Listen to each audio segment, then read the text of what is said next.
Bonjour à tous, aujourd'hui je vous propose donc le corrigé du sujet officiel du 28 juin 2021, donc c'est le brevet, c'est les maths et c'est l'exercice 3, un QCM.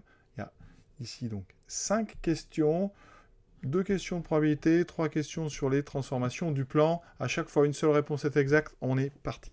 Partie A, une urne contient 7 jetons verts, 4 jetons rouges, 3 jetons bleus et 2 jetons jaunes. Alors on peut faire un petit dessin même si là c'est pas très utile. En général, les urnes, on les fait comme ça. D'accord. Donc ça, c'est mon urne.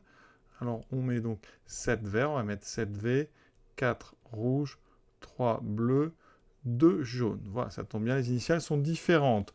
On pioche au hasard un jeton dans cette urne. Donc, dans cette urne, il y a combien de jetons déjà? 7 et 3, 10. Il y a 16 jetons. D'accord. Ils sont tous indiscernables au toucher. Donc vous avez chaque jeton pris individuellement a une chance sur 16 d'être pioché. Première question.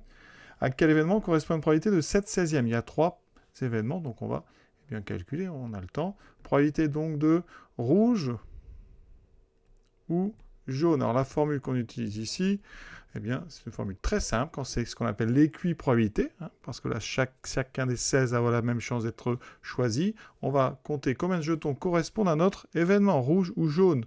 Rouge ou jaune, on a 4 rouges, 2 jaunes. Ça fait 6 jetons qui nous intéressent sur les 16, donc 6 sur 16. Et ça n'est pas 7 sur 16.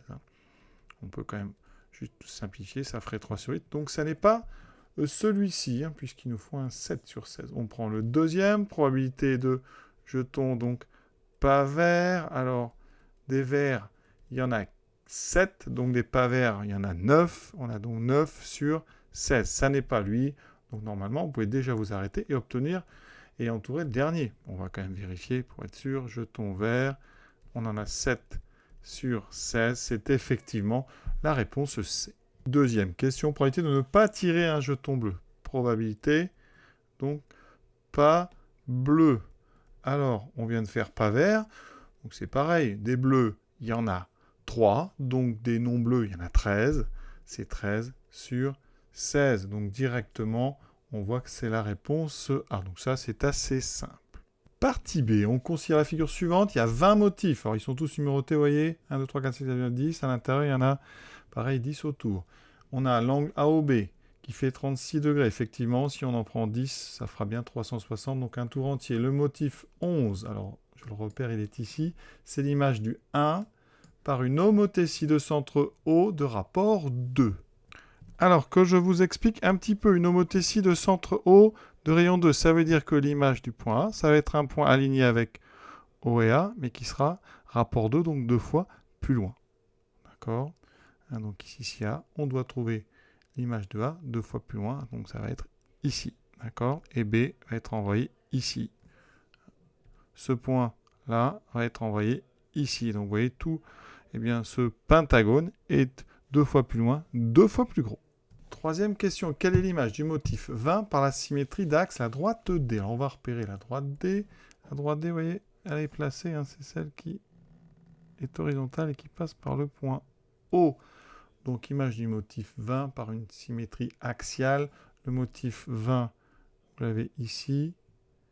Donc pour construire, eh bien, son reflet, c'est comme si on pliait, vous voyez, qui va se retrouver évidemment sur le motif 17. Pas la peine d'en raconter plus, je pense que là c'est assez évident.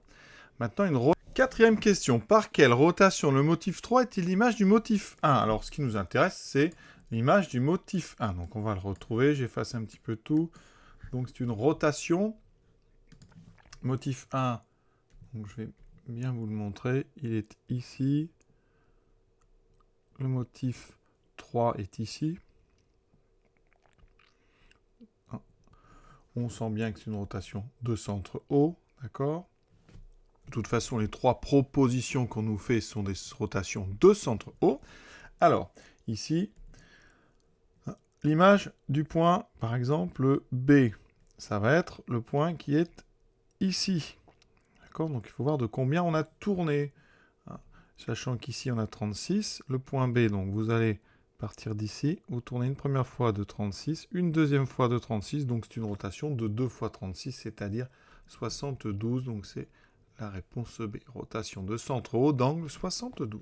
L'aire du motif 11 est-elle égale? Alors, le motif 11, il est ici. Alors, est-ce que c'est le double de l'aire du motif 1? Le motif 1, il est là. Alors, c'est une homothétie de rapport 2. Donc, attention. Hein, une homothétie de rapport 2 multiplie alors, les longueurs par 2. Mais attention, ça multiplie les aires par 2 fois 2. Donc par le carré 2, c'est-à-dire par 4. Et ce n'est pas le cas ici, on n'en a pas besoin, mais les volumes sont multipliés par 2 fois 2 fois 2, par 8. Donc nous, c'est les aires par 4, donc ça n'est pas doublé, c'est fois 4. Donc ça n'est pas la proposition 1. 4 fois l'aire du motif 1. Eh bien, oui, c'est 4 fois l'aire du motif 1. De toute façon, la moitié de l'aire du motif 1, ça ne va pas parce que le motif 1 est déjà plus petit. Donc celle-là, on pouvait l'enlever. Donc c'est 4 fois l'aire du motif 1. Voilà, ce petit QCM est terminé. À très bientôt.